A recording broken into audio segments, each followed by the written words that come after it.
Bamdatqa dadang ip chiqqanmi yo o'zing chiqqansan? Nima bo'lib islomiy bilimlarni o'qishga qiziqib qolding? Biz o'ylagan olmasak bu rizq bizga, biz bu dunyoga kelishdan burun azaldan bekitilib bo'lgan narsa.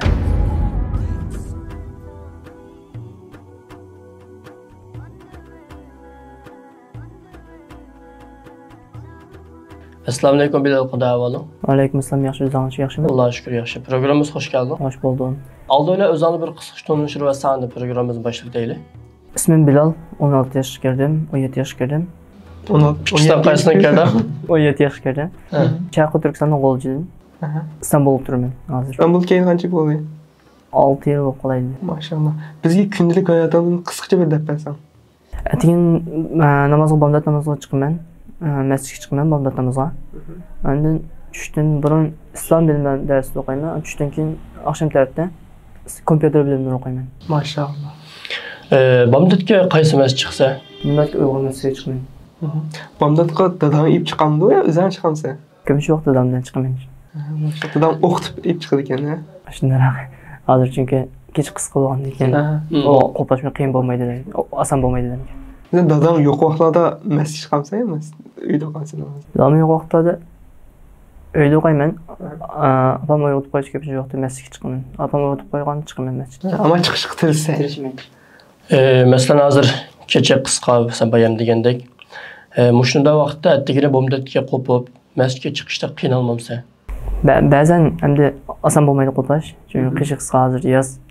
Dedim qiynalman dadam o'qitganda hamda qo'yib chiqaman dadamdan bile. Vaqti qishim dadam bo'lgan ekan endi qiyin bo'lmaydi. Amal yo'q chiqsa. Ya, amal yo'q emas. Oson bo'ldi menga chunki dadamdan bilgan men uchun xo'shallikda. Vaqti qiynalmayman. Sen yuqorida Uyg'ur masjidiga chiqaman deding. Sizlarning uy Uyg'ur masjidiga qishidimi? Yo'q, normal. Yiroq emas, yaqin emas. Türk masjidlariga chiqmay nemishqa Uyg'ur masjidiga chiqsa? Çünkü Uyg'ur masjidi ham o'zimizning millati, o'zimizning ustozi, imomlari Uyg'ur. Bo'lgan ekan, O'zbekistonimizning boshqa bir xil xo'sh bu qilma, boshqa bir xil ishim eshib qoldi. O'sha verdek bo'lgandek qilsa. Maşallah. Sen yuqorida islomiy bilimlar o'qiyapman deding. Sen islomiy bilimlar o'qitgan qanchalik vaqt bo'ldi? İslam bilimlerini o'qitganda 4 yil bo'lib qoldi. Nima bo'lib islomiy bilimlarni o'qishga qiziqib qolding? Dastlabda ota-onamni rag'batlantirib, qiziqtirish bilan alhamdulillah Qur'onni yodlab yetgan bo'ldim. Maşallah. Ondan keyin oilamni shar'iy bilimlar madrasasiga olib bergan bo'ldi. U madrasada Qur'on o'qiydigan bo'ldimmi, shar'iy bilim o'qiydigan bo'ldimmi? Men u yerda Qur'on o'qiydim aslida. Shar'iy bilimlar o'qiydigan bo'ldim bir mazgildan keyin mening Qur'onning oyatlarini, hadislarni, arabcha kitoblarni tarjima qilib ko'rib, arabchaga qiziqishim ashada paydo bo'lgan bo'ldi. Arabchaga qiziqishlarim. Ondan keyin men arabcha boshlab shar'iy bilimlarni o'qigan bo'ldim. Shar'iy bilimlarni o'qib, hadis, tafsirlarni o'qigandan keyin buningcha ham cho'kdim. Chunki men Qur'on yodlab bo'lgan ekan, Qur'onning ma'nosini bilishga intilgan bo'ldim. Bunga ham qiziqib arabcha shar'iy bilimlarni biz o'qigan bo'ldim. Ondan keyin aqamda oilamning rag'batlantirib qiziqtirishi, ularning moddiy ma'naviy jihatini meni shu o'qishga, islom bilimlarini o'qishga meni qiziqtirib, rag'batlantirib turishi, ondan keyin ustozimning talmay meni shu bilimlarda o'qitganligi mening dastlabki shunda boshlandi o'qish. Maşallah, maşallah. Sen bu islomiy bilimlarni o'qigandan keyin sana nimalarni qatdi? O'ylab olgan bo'lsak, biz hozir xato bilan to'g'ri, haq bilan botil bir-biriga kirishib ketgan bir mazgilda yashayapmiz. Shayton ozg'an odamni emas, ozmagan odamni Alloh taoloning zotini ko'zga odamni ozdirishga tirishadi ekan. Men mush islom bilimini o'qish orqali o'zimning diniy kimligimni qaysi yo'l bo'lmasa to'g'ri ma'laydiganligimizni, ondan keyin bu islom bilimlarini o'rganish orqali kunlik hayotim yoki kunlik do'st birodarlarimdan faoliyatlarimiz bo'lsin yoki boshqa shaxsiy ishlarim bo'lsin, har ishda uning natijasini Alloh taoloning rizoligi, u ishni Alloh taoloning rizoligiga bog'lab turib qilgan bir ruhni, bir nimani intilishni menga paydo qilgan bo'ldi hayotimda. Maşallah. Maşallah. Hazırki muşu cemiyetimizde maddiyetini üstün körüatkan bir cemiyet yaşavatımız. Yaş balalarımız manda deydi. İslami bilimlerini okusak kelgüsü iş tapamayımız, kelgüsü biraz kıyınlık kalmaz. Deyin gep muş geplerini cık anladım. Sana muşunda geplerini diyeler buldun mu? Ya ki muşunda geplerine nimdep cevap kaytırsa. Çünkü sen hazır İslami bilimlerini okupsa, özden yaktırıp okupsa, bunun sen nimdep cevap verse. Bana o gapni qilg'ali bo'lmadi. Qilib, mencha u to'g'ri fikr deb qaramayman, chunki Alloh taolo Qur'oni Karimda "Omen yettaqillaha yaj'al lahu makhrajan va yarzuqhu min haythu la yahtasib" deydi. Kimki Alloh taolodan qo'rqsa, Alloh taolo taqvolik qilsa, Alloh taolo uningga chiqish yo'li qilib berdi. Va yarzuqhu min haythu la yahtasib va u kishiga o'ylamagan yerdan unga rizq berdi deydi. Ya'ni biz o'ylagan bo'lsak, bu rizq bizga biz bu dunyoga kelishdan burun azaldan bekitilib bo'lgan narsa. Biz bu dunyoda faqat sabab qilamiz, u bizga yetadi.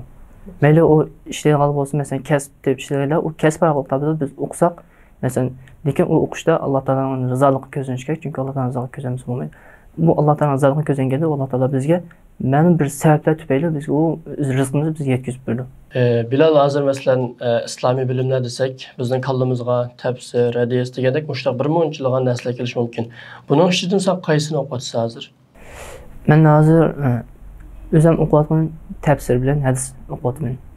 Bunu sen nimishqa mushni o'qib qolding? Sen qari bo'lgandan keyin yo? Umuman chunki men qari bo'lgandan keyin Qur'onning ma'nosini bilishga intilaman. Inshaalloh Qur'onning ma'nosini bilish maqsadim bor. Tafsir o'qib tugatish maqsadim bor. Ondan keyin Peygamberimizning hadis sunnati, chunki Qur'onni o'qiymiz, Qur'onni o'qigandan keyin u Qur'ondagi Alloh taoloning so'zini bizga sharhlab bergan. Chunki uni sharhlab bergan nim bo'lmasa bo'lmaydi, deymiz. Uni Alloh taoloning kalami sharhlaydigan bir sharhlaylik uchun. Bu Peygamberimizning sunnati orqali biz o'zimizning qanday bir kishilik hayotimizni shu orqali atmangan ekan hadisga qiziq o'qiyman.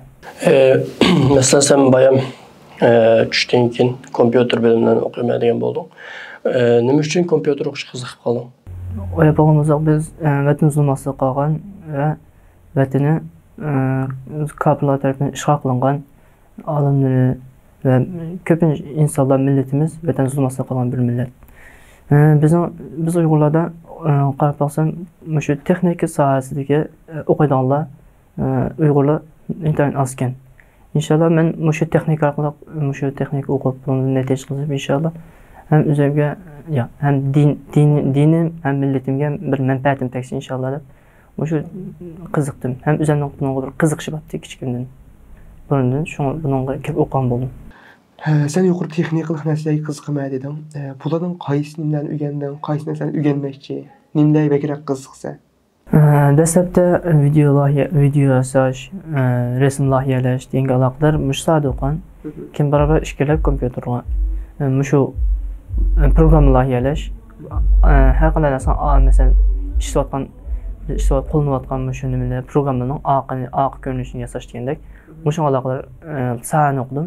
Inshaalloh men yaqin inshaalloh bu soat bitgandan keyin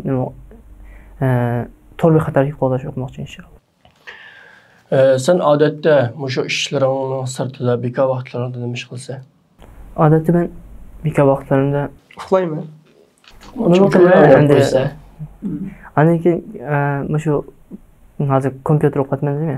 Kompyuter o'qiyotgandan keyin shu kompyuterga aloqador o'zim o'qiyotgan sohasiga aloqador darslarni bilmagan yerimdan o'xshash narsalarni izlanib ko'rib degan o'xshash ishlarni qilaman. Maşallah. Mesela demin işgülleri bir kavaklarına neyim işler kılıçtan gerek huzur alsa? İşgüllerim mesela tenterbiye kızıqamsa? Tenterbiye kızıqı mənə. Mesela Top oynaş deyimi. Ondan keyin tiktak top oynaş deyimiz. Beden çentuşum muşlar kızıqını. TikTok toptu bırak etin işkimiz oynap baksak olamışlaydı. İnşallah oynayın. Üzerine işlemesi. Miyan kelsa o'ynasak bo'ldi. İnşallah oynayın. Canlı rakamda bu TikTok top oynayan galiba. İnşallah oynab bak. Programmamizni xatoliqsiz muvaffaqiyatli oxirlashtirganing uchun sana 300 lira mukofot beramiz. Mukofot summani programmamizga ilova olsang bo'ldi. Anda programmamizning oxirida ikkimiz birdan maqol tamsil so'raymiz. Maqol tamsilning beshini biz tushiramiz, oxirisini deysa. Bularni deyilsa. Aslan o sebep için bu. Bilal, seninki alır işimiz hemimiz paranlaşqan çağda senin tilin ravan işqanda mesela Türkiye türütse nurgun ballarınki bilip bilmey Uygur tiliga türkçe sözlükle aralashib ketadi. Seninki hiç aralashmabdi. Bu nima qilib bo'lib qoldi? Yoki o'zing Qasdan işte. bek tayyorlik qilib keldingmi? Ha? Yoki qanday bo'lgan bu? Yo, men çünkü özüm mesela biraz özüm köyünde mesela özüm Türk nasıl görmem. Ama ben köpünce vakti Uygur'da aralışımı bir dost, savaşım Uygur'la aralışan dost biradərlərim, akalarım hepsi Uygurcu. Bunun töpüsü var. Ondan keyin men özümün tilini saqlashni bekinin qilma. Qiziqmi ham buni saqlab qolishga tirishdim. Elhamdülillah. Maşallah. Maşallah. Unda Osman maqaltam soru sordu. El var yerde. Er var. Maşallah. Mühendisim de bakamsa. Ben siz nalaydı bunu. Unda Osman mühendisim de pürek. Halk arasıdan neyini Ali Canab Kaysar Batur kişilerinin çıkıdığanlığını bildirdi mühendisi. Ben de bakayım. Sen de. Tamam. El qo'zg'alsa. Taxt qo'zg'alur. Maşallah. Ben beni biliyorum sen. Vali bu. Ben Ben şimdi isim bana- neydi vali? Mühendisine uğraşıp bakmadı siz de yapın. Tamam. Ben de. Bunun ma'nosi mesela zulm kuchaygan yerda bununla qarshiliq mı kuchaydi? Eğer xalq birlikte ittifoqlashib bununla qarshi tursa, cho'qim buning uchun g'alaba qildi degan gap. Programmamizni xatosiz holatda tugatganing uchun tabriklayman Bilal. Maşallah bununki qildigan ishlaringga Alloh qulaylik bersin.